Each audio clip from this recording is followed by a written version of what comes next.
Hello and welcome to Forge & Foster's Q2 Market Update. My name is Alex Amilovich and I'm the Director of Strategy and Research at Forge & Foster. Right now we're at the beautiful 115 King Street East in downtown Hamilton, also known as the Writer's Block.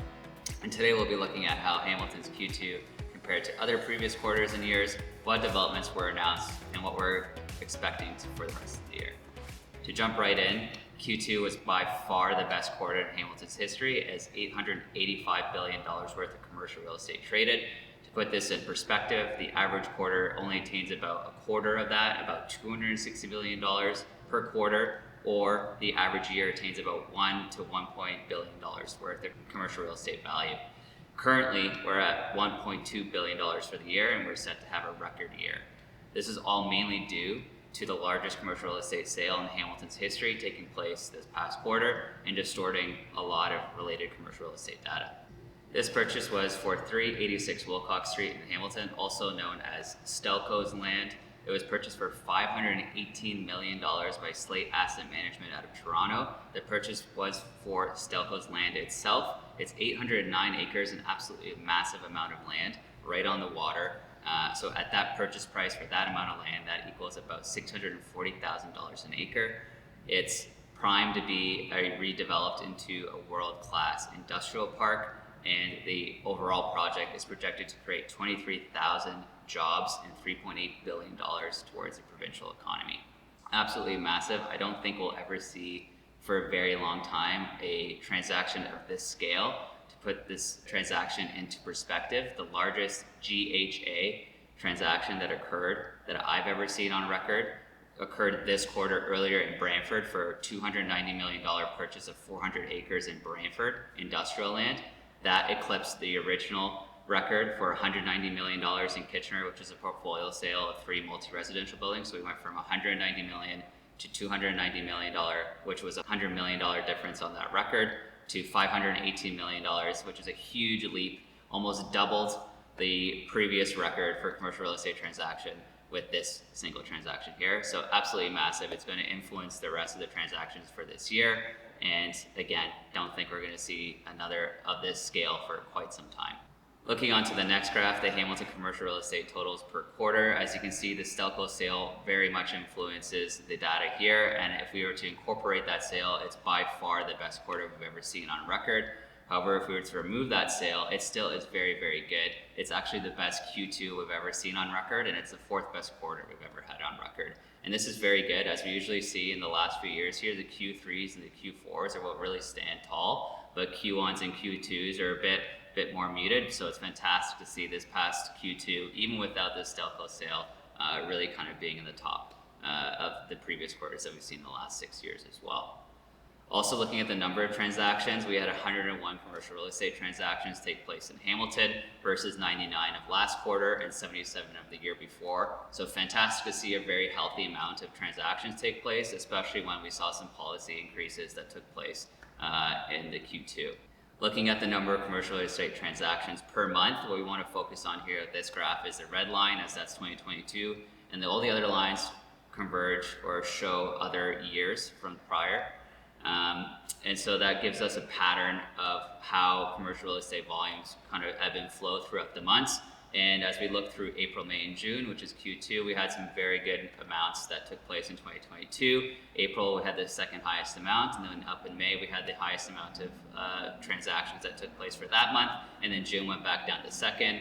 And as you can see, the spring is where the most activity usually occurs, goes into a bit of summer, dips down towards the end of summer, and then starts to ramp back up through the fall into the winter, and then picks up again throughout the following year.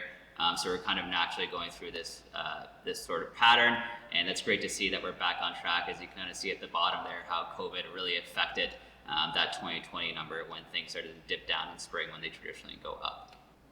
Looking at the year-over-year asset transactions, again, that Stelco sale very much influencing all the asset transactions. So you can see industrial, commercial, and institutional land being the by far winner here. But if we were to remove that one transaction, it really shows a much clearer picture of what actually took place in Hamilton. And still, ICI land was very healthy compared to last year. Residential land is technically the big winner for this past quarter, almost reaching $125 billion.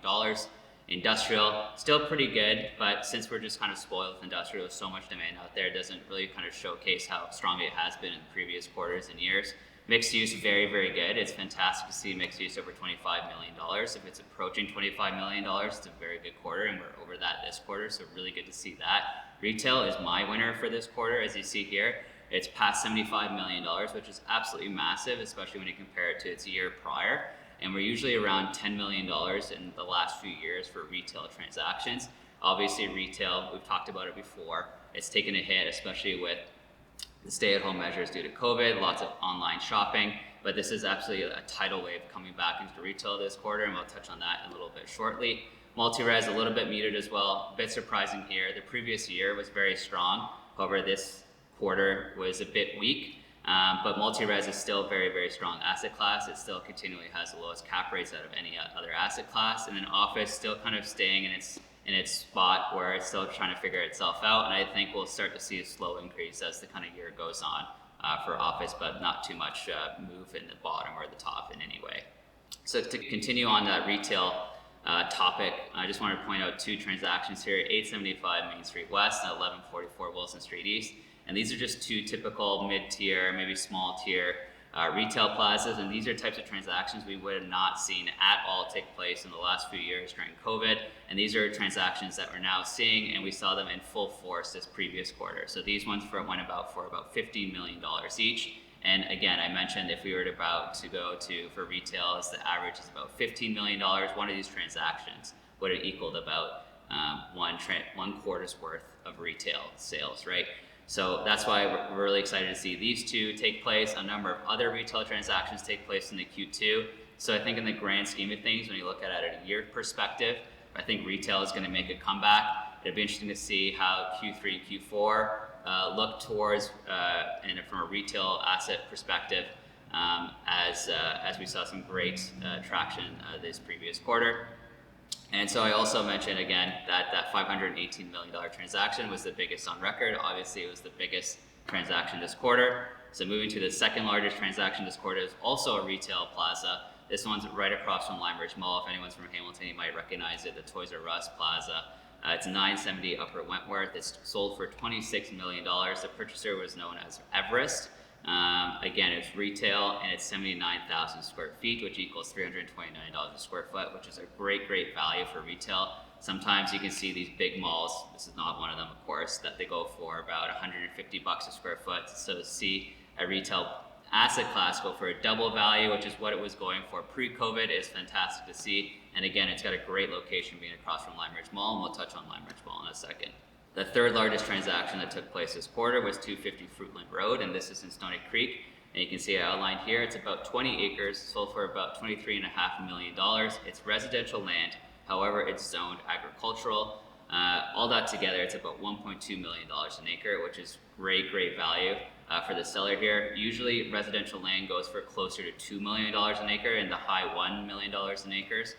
So to see land that isn't zoned residential, that does need work, going for 1.2 is a great value, I think, for the seller here, but there's a little bit more land entitlement, of course, that needs to occur here before this becomes utilized into residential living. On to the Hamilton news and developments, and we'll touch on a few short things here. But first, the film industry is booming still in Hamilton. Hamilton's on point for a banner 2022 year. We've already issued 150 permits, so says the film office in Hamilton. And the film office also says that Hamilton's now the second busiest municipality in Ontario for film shoots, which is really exciting. And we've also mentioned prior that Forge & Foster's partnered with Eon Studio Group. We've also partnered with TAS, which is a developer out of Toronto, to help develop the new Hamilton West Harbour Film Hub, and we're really excited to move forward with that project for the Bart and Tiffany lands in Hamilton. Also in the news, US venue group known as OVG heads up Hamilton Arena Renovation, the first Canadian project. OVG is a huge, huge group. They're headed by Tim Lightwicky, and if that name might sound familiar, it's because he was the former CEO of MLSE, Maple Leaf Sports Entertainment. They've worked on some massive projects. They're doing a multi-billion-dollar project in Las Vegas right now. They've worked on Seattle Kraken's NHL arena. In Seattle, of course, they've finished developing New York Islanders arena in New York. And right now, they're going to be focusing on Hamilton's arena, which is super exciting to see what comes of that. And construction is slated to begin in late spring of next year. Also talking about further into the news, as I mentioned, we're going to talk about Lime Ridge a little bit, and for whatever reason this past quarter has been a big focus on malls in Hamilton being repurposed into residential spaces. We've talked about this concept being applied throughout the GTA in Ontario and really Canada and the US, but now it's starting to make an appearance in here, and some conceptual drawings have taken place. The first being in Lime Ridge, they want to do two 12-story rental towers right by where the Sears is located right now. In addition to that, they want to demolish the Sears store and put in a food concept / restaurant that's going to connect the residential portion to the rest of the mall. Not to be outdone, but Eastgate Mall also provided some concepts as well. They had the big sale from a year or two ago. As you can see here in this diagram, there's multiple towers in this concept, 10 blocks, and the tallest tower being 42 stories. Absolutely massive project. They want to do over 5,100 units in this development, which is absolutely a big project. I think I can recall it might be the biggest residential project for Hamilton if it does come to fruition. And it's also located in a fantastic node. It's located on Centennial Parkway, which has its own secondary plan. There's plans for a new train station through GO near the top of the 403 over there on Centennial, and it's also going to be the anchor of the LRT line that's slated to begin in a couple years for Hamilton. On to the developments. There are three developments I wanted to point out. This kind of moves towards that retail plaza repurposing the residential theme, and the first is Mount Albion Plaza. This is in the East End as well, just off the Red Hill Valley Parkway. It's by Medallion Corporation, two 12-story rentals again, just like Lime Ridge. 501 units, and they're going to be rentals. As you can see here, it looks like a pretty cool project, and I'm hoping to see this one go because it'd be a really nice infill development for Hamilton. The second largest one is 186 Hunter Street East, and this is 12 stories. This is by Leuna. This is located in downtown Hamilton. They're projecting 104 units here. It's going to be affordable rentals, and something to note as well, it's located very close by the downtown GO in Hamilton. And then the largest development is 60 to 190 Main Street West. This is by a huge group known as Bentall Green Oak. They want to do three 27-story towers, 905 residential units in total, and it's located right next to Hess Village. It's right downtown, as I mentioned. So as you see in this diagram here, that's Main Street in the front. To the right there is Carolyn Street, and then in the back is where Hess Village is. And this block is just developing like crazy between Bay and Queen and King and Main. You're just seeing a huge shift in density over there. There's been so many parking lots there, and it's just fantastic to see that they're getting infilled with some proper density and bringing some life and vitality into the city. On to the view ahead. As I touched on it a little bit prior, there have been some interest rate increases, some policy rate changes, and how is that going to affect the market? So as you can see in this graph, there have been about 3 or 4 in this past quarter, maybe about 3 technically because of that one in July just occurring a few days ago, depending on when you're viewing this. But it went up by a full point. Now we're at the neutral rate of 2.5. So how is this impacting, or how is this going to impact the commercial real estate market in Hamilton moving forward? As we touched on earlier, obviously didn't have too much of an impact on Q2. We saw very healthy transaction levels. We had a record year for dollar volume. If you were to remove that Stelco sale, we would have a fantastic year. We had a record Q2. So maybe it's going to be, or rear its head closer to Q3 and Q4. And so some things I'm expecting to see is that with these increases, it's obviously hoping to wrangle in inflation. This has been removing buyers from the housing and condo markets, which is beginning to soften those traditional housing markets.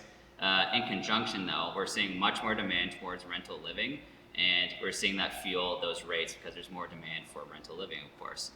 So maybe that's why we're starting to see a little bit more rental projects occur in Hamilton this past Q2. Maybe not, but it could be a great indication of what we're seeing here.